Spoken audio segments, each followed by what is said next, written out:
kayak video apa ya. Assalamualaikum warahmatullahi wabarakatuh. Perkenalkan, nama saya Pucna Rehan Firdaus dari Prodi Bimbingan dan Konseling Universitas Negeri Semarang dengan NIM 25010404069. Kali ini saya akan membuat video tentang podcast dengan tema kesehatan mental di kalangan anak serta remaja.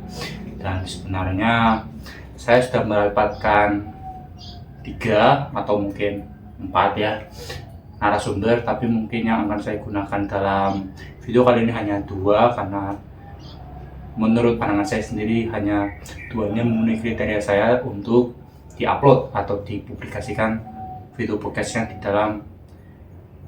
dalam tugas ujian akhir semester ini. Jadi saya menuntut Bu Najma dan teman-teman sekalian yang menonton video ini untuk menyimaknya dengan baik serta cermat mengenai video yang akan saya lampirkan setelah pembukaan kali ini, dan semoga kalian menikmati podcast yang sudah saya buat dari narasumber pertama, yakni guru BK dari SMP Negeri 7 Batang, serta narasumber yang kedua yang akan saya tampilkan ini adalah guru bimbingan dan konseling dari Madrasah Aliyah Negeri Batang. Ya, jadi silakan apa ya.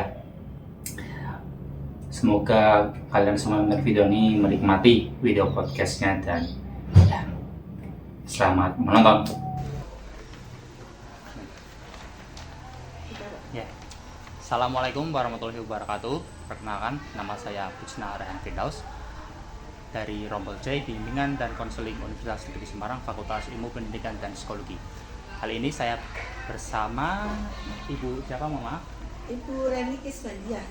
Ya. Dan dalam kesempatan kali ini saya akan membuat video untuk menuntaskan tugas akhir semester yang dilakukan pada mata kuliah kesehatan mental dengan judul Pentingnya Kesehatan Mental bagi Anak dan Remaja.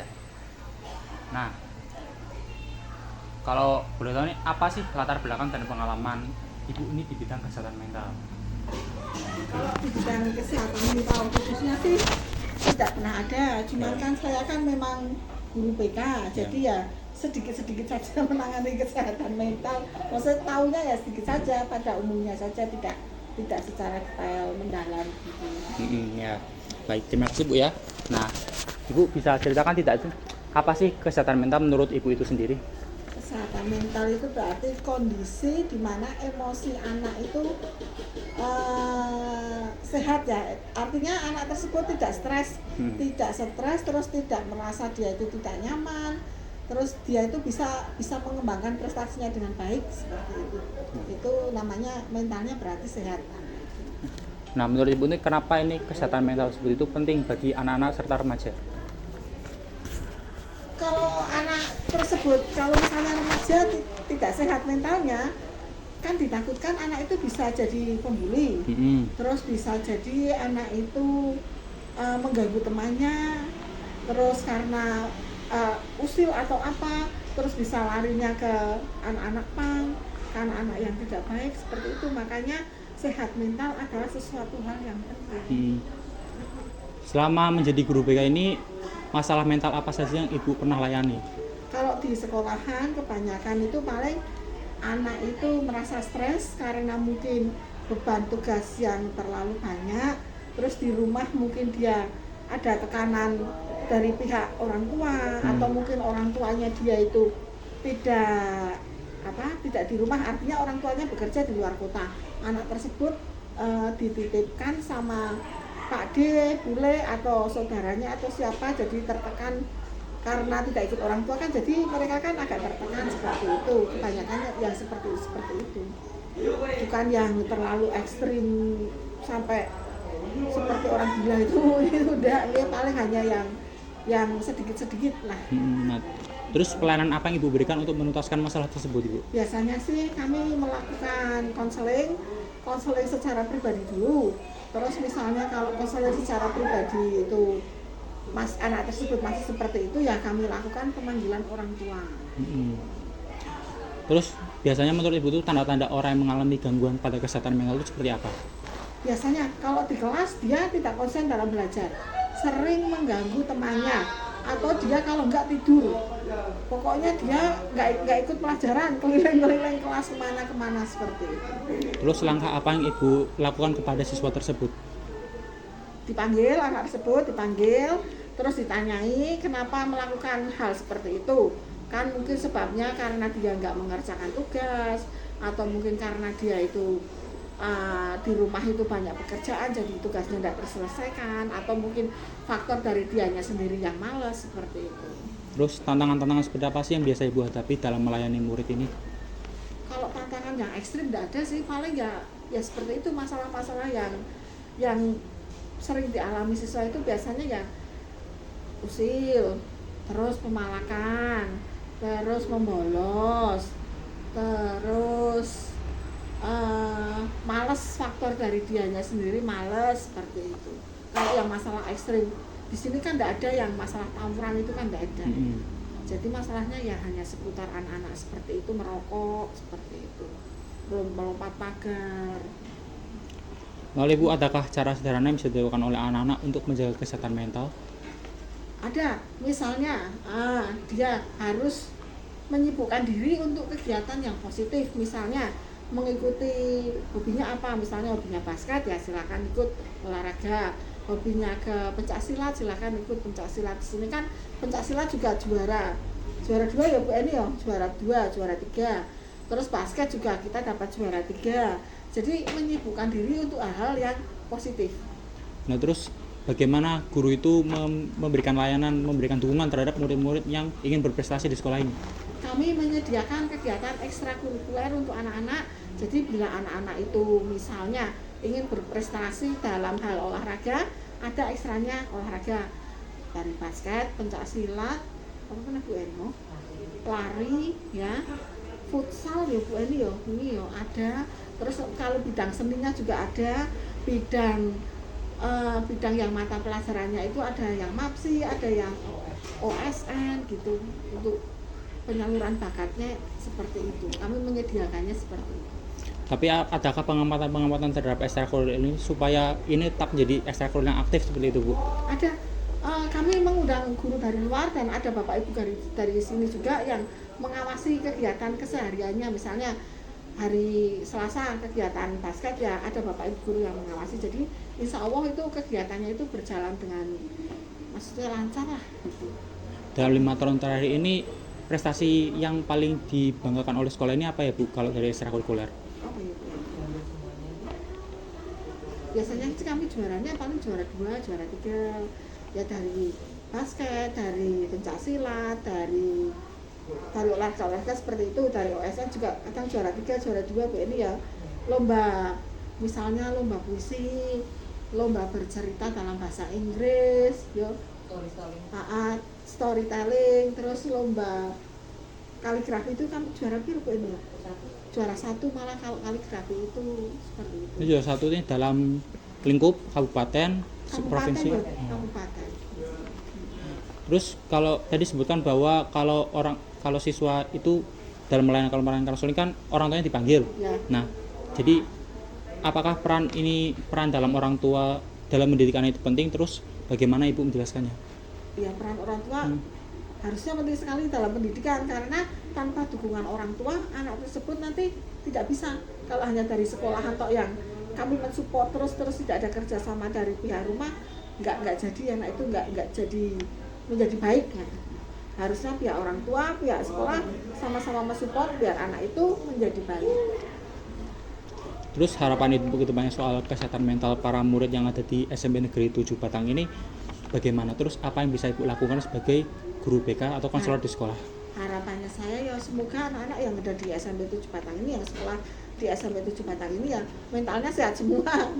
Jadi nanti bisa lulus dengan prestasi yang baik, bisa melanjutkan ke sekolah SMA atau SMK yang diinginkan tanpa kendala seperti itu. Nah, kira-kira ada pesan nggak nih Bu atau ajakan kepada para murid atau siswa yang ada di SMP Negeri 7 Batang ini untuk menjaga kesehatan mental mereka? Ya, berarti anak-anak sebaiknya melakukan hal-hal yang positif ya, jangan melakukan hal-hal yang negatif.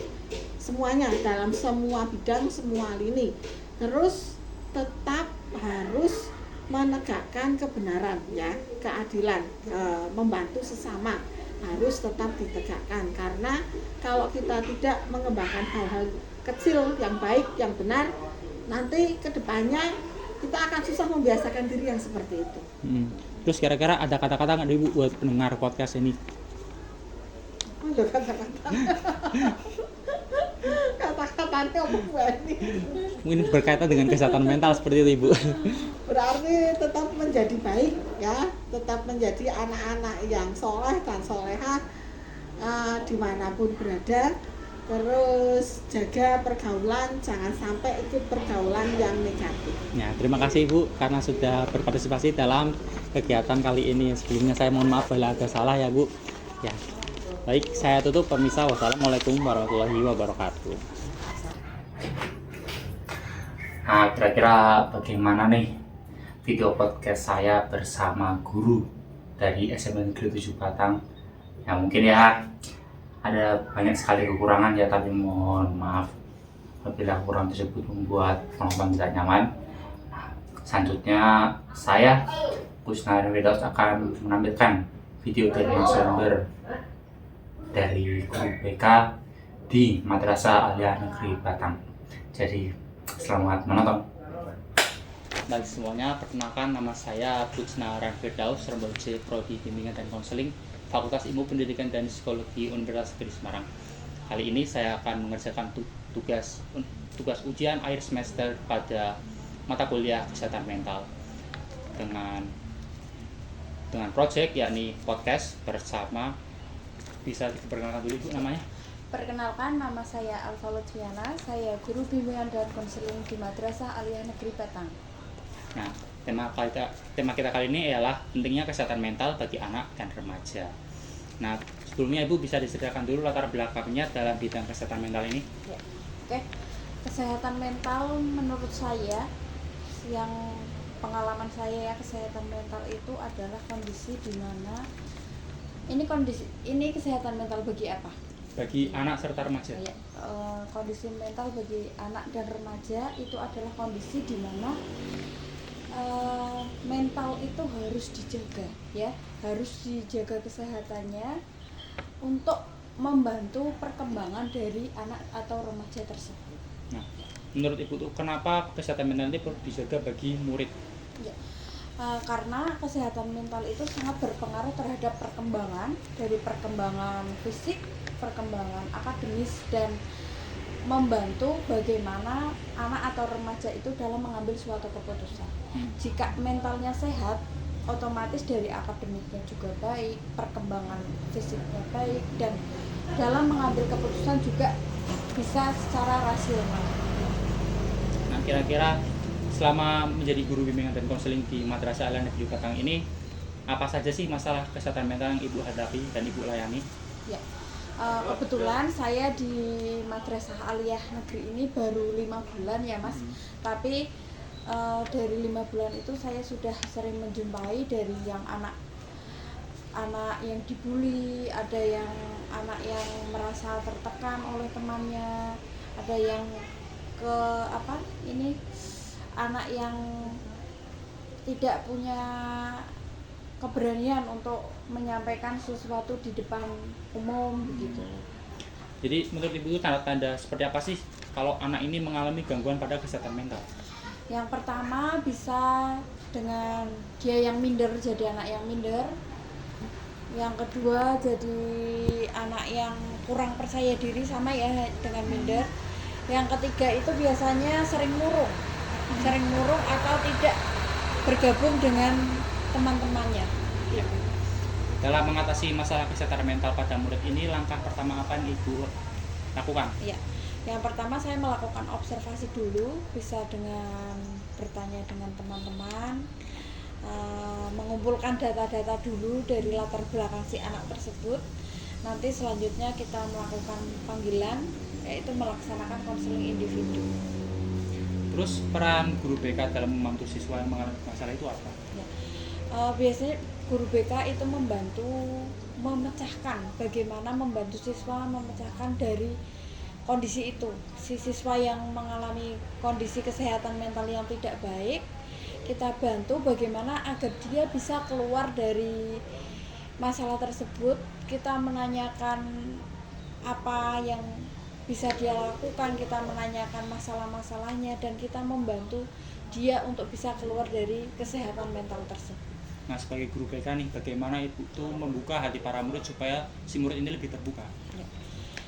Kita memberikan support tentunya, karena membuka siswa untuk terbuka itu tidak gampang ya Mas. Maksudnya dari personal orang juga beda-beda, personal anak itu beda-beda, ada yang pendiam, ada yang aktif gitu kan. Kita mencoba mendekatinya dengan dengan pelan. Kita membuat dia percaya bahwa kita bisa membantu, kita bisa merahasiakan rahasianya. Insya Allah nanti dengan itu anak tersebut dapat terbuka. Kira-kira ada nggak sih Bu cara sederhana dalam menjaga kesehatan mental untuk para murid, terutama di Madrasah Al Ibrahim? Cara sederhana dalam menjaga kesehatan mental murid yaitu dengan membuat kondisi sekolahan ini kondusif. Maksudnya tidak terjadi pembulian, tidak terjadi hal-hal yang dapat merusak mental anak. Nah, terus bagaimana guru BK ini memberikan layanan tersebut? Kita memberikan layanan orientasi dulu pertama. Ketika siswa masuk pertama, kita memberikan layanan orientasi tentang bagaimana madrasah ini, bagaimana cara kita harus menjadi seorang siswa itu seperti apa. Terus kita memberikan layanan yang dibutuhkan. Terus apakah orang tua juga memiliki peran penting dalam membantu siswa untuk mencapai titik puncaknya atau titik terbaiknya? Ya, orang tua sangat penting, karena kita setelah mengetahui kondisi siswa, jika kondisinya tidak bisa diselesaikan, atau kita setelah melakukan layanan, biasanya kita menghubungi orang tua biar di rumah juga dipantau oleh orang tua. Kira-kira apa sih harapan Ibu kedepannya soal kesehatan mental, terutama pada kesehatan mental terutama kesehatan mental yang ada di Madrasah Al Negeri Batang ini? Harapan saya kesehatan mental dari anak-anak di Man ini mendapat kesehatan mental yang sehat, agar bisa dapat menyelesaikan studinya dengan baik, melaksanakan kegiatan juga bisa dengan baik. Nah, kira-kira ada nggak nih Bu pesan untuk atau ajakan yang Ibu akan serukan kepada murid-murid ini supaya si murid ini bisa menjaga kesehatan mentalnya? Stop bullying, ya. Ya, terima kasih Ibu karena sudah bersedia kami wawancarai ya. Sebelumnya mohon maaf Ibu apabila ada salah-salah dari kami ya. Ya begitu semuanya teman. Baik, terima kasih karena telah menonton video podcast saya kali ini. Dengan tujuan ini adalah untuk menuntaskan tugas ujian akhir semester dalam mata kuliah kesehatan mental. Saya sendiri sadar bahwasanya masih banyak sekali kekurangan dalam pembuatan video podcast kali ini, tapi saya mohon maaf sebesar-besarnya ya. Jadi saya mohon sekali dengan Ibu, mohon diberikan nilai yang sepantas-pantasnya sesuai dengan usaha saya dalam membuat video podcast kali ini ya. Jadi saya tutup terlebih dahulu. Saya Pujna Rahan Firdaus dari Prodi Bimbingan dan Konseling Fakultas Ilmu Pendidikan dan Psikologi Universitas Negeri Semarang dengan NIM 250140069 undur diri. Wassalamualaikum warahmatullahi wabarakatuh. Terima kasih sudah menonton.